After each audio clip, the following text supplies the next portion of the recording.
Hello சொல்லுமா. நல்லா இருக்கிறம்மா.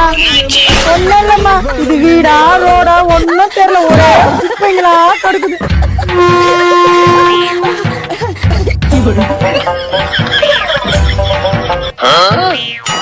வண்டி மாதிரி ஏறிக்கிட்டு என்ன கலவரம். 2 hours later. வீட்டுக்கா வரமா, ஒரு 2 நாள் ஆகட்டும்மா. இப்பதானமா வந்து போன, சும்மா எங்கம்மா வர்றது? வீட்டுக்கு வா வா வான்னு கூப்பிட்டு கிடக்குற நீ. ஹலோ, அம்மா நீ எப்பமா என் வீட்டுக்கு வந்தா? நான் உன் வீட்டுக்கு வரல, நீதான் என் வீட்டுக்கு வந்துக்கிற. என்னம்மா சொல்ற? போன் பேசினா உலகத்தையே மறந்துடுவியா? என்னாச்சு? தோட்டத்து தேஞ்சு போய் கிடக்குதா? அடியா, இது சூலூர்பேட்டை இல்லடி, தண்டார்பேட்டை. ஐயோ, என் வீட்டுக்காரங்க தெரிஞ்சு அடிச்சு போந்து கட்டுவான்.